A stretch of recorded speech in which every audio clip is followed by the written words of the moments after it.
ഈ കൊച്ചു കുഞ്ഞുങ്ങളെ നോക്കുന്ന അമ്മമാരെ ഭയങ്കര സ്ട്രെസ് എടുത്തിട്ടായിരിക്കും പിള്ളേരെ നോക്കുന്നത്. സ്ട്രെസ് എന്ന് പറഞ്ഞാൽ പിടിക്കുന്ന സ്ട്രെസ്സായിരിക്കും. അപ്പോൾ ഈ സ്ട്രെസ് കുറയ്ക്കാൻ വേണ്ടിയിട്ട് എന്ത് ചെയ്യാൻ പറ്റും? 5 കാര്യങ്ങൾ പറയട്ടെ. ഒന്ന്, കുഞ്ഞുങ്ങൾക്ക് ഭക്ഷണം കൊടുക്കുന്നതിന് മുന്നേ പിള്ളേർ കഴിച്ചോ ഇല്ലയോ നോക്കേണ്ട കാര്യമില്ല. നമ്മൾ കഴിച്ചോളുക. കഴിക്കുക, വെള്ളം കുടിക്കുക, വയറ് നിറയ്ക്കുക.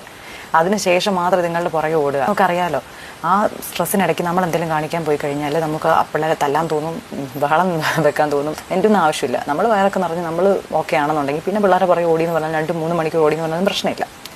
രണ്ടാമത്തെ കാര്യം ഉറക്കം. രാത്രി നമുക്ക് തീരെ ഉറങ്ങാൻ പറ്റത്തില്ല. ഇപ്പോൾ ഇവിടുത്തെ സമയം ഇപ്പോൾ 3 മണിയായി. അപ്പോൾ അങ്ങനെ തീരെ ഉറങ്ങാൻ പറ്റത്തില്ല.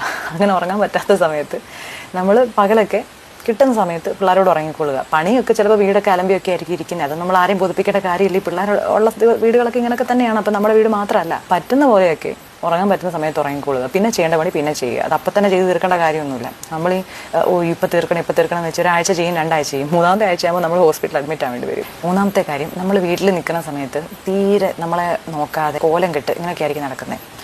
ഒന്നും നമ്മളൊന്നും കണ്ണെഴുതുകയോ പൊട്ടുവിടുകയോ മുടി കെട്ടുകയോ ഒരു പരിപാടിയും ചെയ്യത്തില്ല. പക്ഷെ അങ്ങനെയല്ല, നമ്മൾ രാവിലെ എണീറ്റ് വൃത്തിയൊക്കെ ആയി നല്ല കണ്ണാടിയൊക്കെ നോക്കുമ്പോൾ നല്ല സെറ്റായിട്ടിരിക്കുകയാണെങ്കിൽ നമുക്ക് തന്നെ നമ്മൾ കിടലാണ്, അല്ലെങ്കിൽ നമ്മളെ കാണാൻ കൊള്ളാം, കുഴപ്പമില്ല, പിള്ളേരൊക്കെ ആയെന്ന് പറഞ്ഞാൽ പിള്ളേരെ പുറകെ നടന്നെന്ന് പറഞ്ഞാൽ നമുക്ക് പ്രത്യേകിച്ച് പ്രശ്നങ്ങളൊന്നും പറ്റിയിട്ടില്ല എന്നൊരു തോന്നൽ നമുക്കുണ്ടാവും.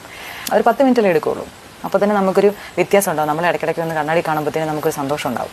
4-ാമത്തെ കാര്യം, നമ്മുടെ ചുറ്റുമുള്ള മനുഷ്യർ, നമ്മുടെ വീടിൻ്റെ പരിസരത്തും റോഡിൽ കൂടെ പോകുന്നവരും ഒക്കെ നമുക്ക് കുറേ ആളുകൾ അറിയാം. അവരോട് 5 മിനിറ്റൊക്കെ നിന്ന് സംസാരിച്ചാലും പ്രശ്നമൊന്നുമില്ല. കുറേ അങ്ങ് സംസാരിച്ച് കഴിയുമ്പോൾ നമ്മുടെ ഈ സ്ട്രെസ്സൊക്കെ അങ്ങ് കുറഞ്ഞ് നമ്മൾ ഒന്ന് നോർമലൈസ് ആവും. നമ്മൾ കാണുമ്പോൾ സംസാരിക്കില്ല. അത് പ്രായമുള്ളവരാവാം, പ്രായം കുറഞ്ഞ പിള്ളേരാവാം, ആരുമാകാം, സംസാരിക്കുക. 5-ാമത്തെ കാര്യം, ആരും മൈൻഡ് ചെയ്യേണ്ട.